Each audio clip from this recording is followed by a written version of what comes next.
أعوذ بالله من الشيطان الرجيم بسم الله الرحمن الرحيم والصلاة والسلام على رسول الله أما بعد.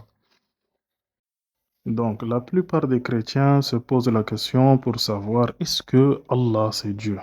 Est-ce que les musulmans et nous, on parle de la même divinité, du même Dieu?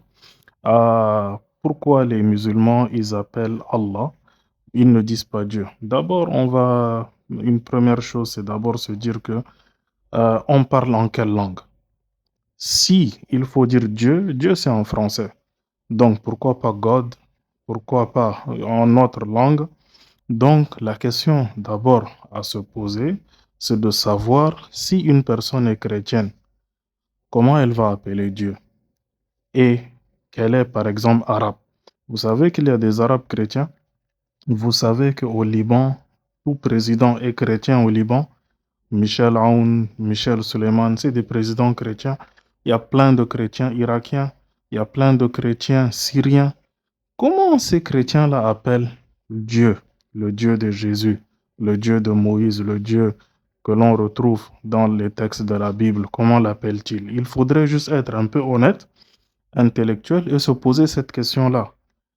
Les Arabes dans ces pays n'appellent que Dieu Allah. C'est le seul terme qu'ils ont. Et ça, c'est bien avant l'islam. Bien avant l'islam, comment les chrétiens appelaient Dieu.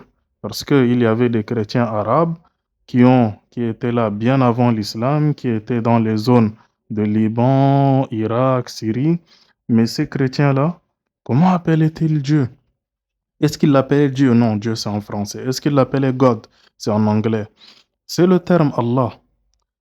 Et encore une autre chose, la langue qui était parlée par les habitants à côté de la ville de Bethléem, Jérusalem, l'araméen. Comme beaucoup d'historiens disent que Jésus parlait l'araméen, en grande probabilité, quel est le terme? Il faut juste prendre un dictionnaire ou bien prendre Google, tu tapes juste le terme Dieu en araméen, c'est quoi? Tu vas t'étonner, c'est Allah. C'est très proche de Allah. Donc, pourquoi s'étonner quand les musulmans en arabe disent Allah? C'est très étonnant quand vous écoutez des chrétiens se poser cette question-là. Les chrétiens arabes, avant l'islam, appelaient Dieu Allah. Ok, on se pose maintenant la question. Supposez qu'on demande maintenant aux chrétiens, euh, on demande maintenant si les arabes n'appellent pas Dieu Allah, comment ils vont l'appeler?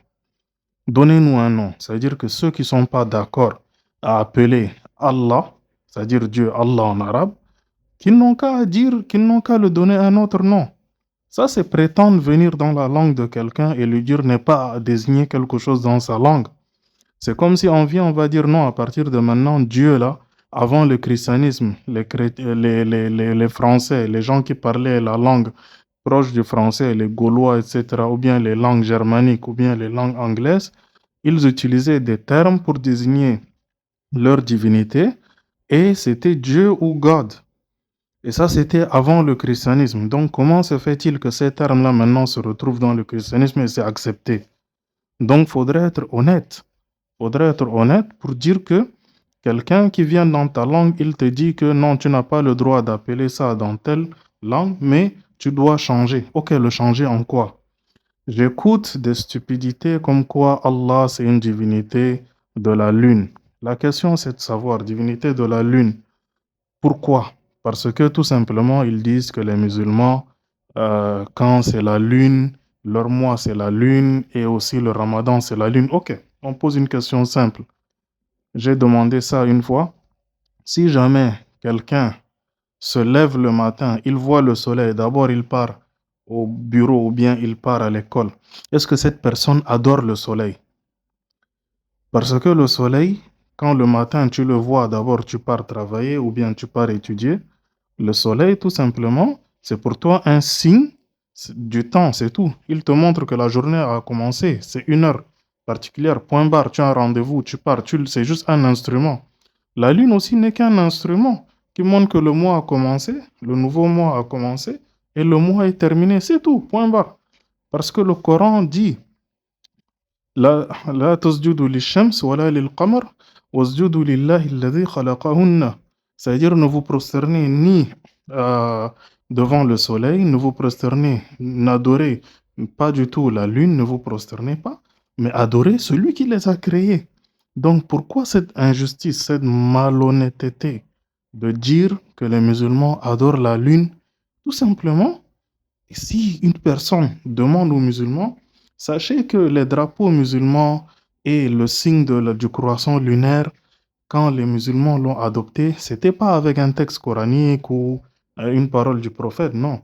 Ça, c'était un empire qui s'appelait l'Empire ottoman, qui est venu des siècles après le prophète, Mohammed sallallahu alayhi wa sallam. Ils ont mis comme signe le croissant lunaire. Et une question, savez-vous de qui ils se sont inspirés pour mettre le croissant lunaire dans leur drapeau et ce qui est repris dans les mosquées? C'est juste, ils se sont inspirés aussi des chrétiens. Leurs empires chrétiens avaient la lune ou le croissant lunaire comme signe. Il y avait aussi des empires en Scandinavie qui avaient ça. Les Turcs, c'est-à-dire les Ottomans, ils ne se sont qu'inspirés de ça. Donc, toujours vous avez des choses avec des gens qui complètement prennent des arguments de partout et quand vous les mettez et dire il a. Donc, Ilah, c'est tout simplement la divinité que l'on adore. Al-Ilah, c'est-à-dire la vraie divinité qui mérite d'être adorée, c'est ça qui donne Allah. Donc, c'est des arguments complètement infondés quand une personne vous dit. Donc, quel mot les gens veulent que les musulmans appellent Allah en arabe? Et il faut qu'il y ait un consensus, une langue consensus, parce que les traductions sont trahison. Donc, le musulman, il veut garder la langue originale, il l'appelle Allah. Quand le prophète Mohammed sallallahu alayhi wa sallam était venu et il a dit qu'il est prophète, il avait des juifs, des arabes chrétiens, des arabes euh, païens. Ils ne lui ont pas demandé, mais qui est Allah? Personne n'a posé cette question-là. Ils connaissaient tous. Tous les chrétiens, ils appelaient déjà Dieu Allah. Donc, ils ne l'ont pas dit, tu nous as emmené une nouvelle divinité. Non. Ils ont tout simplement dit, que nous, on adore en même temps Allah et on adore autre chose. Ça, c'était les polythéistes. Donc, Allah était déjà connu. Ça, c'est vraiment une série que l'on veut pour que les chrétiens connaissent l'islam. Nous, les musulmans, ce que nous voulons, c'est nous décharger de la responsabilité de délivrer le message. C'est une chose. Deuxième chose, on ne dit pas que une personne doit absolument suivre ses parents ou bien son ethnie comme si c'est une défaite. Non, pas du tout. Le jour du jugement, tu seras jugé seul devant Allah. Il va te demander des comptes. Pourquoi tu as suivi la vérité? Pourquoi tu n'as pas suivi la vérité? Pourquoi tu as suivi le mensonge? Ça, c'est ta responsabilité. Ne pense pas que tu es d'une ethnie ou bien tu es d'une région et que l'islam appartient à une certaine ethnie ou à une certaine religion, ou bien une certaine région, pardon, que c'est figé, alors que en vérité, ceci est la parole qui vit. Nous allons faire une série, Inch'Allah, sur toutes les questions dont les chrétiens se posent sur l'islam afin de présenter la vérité par la grâce d'Allah.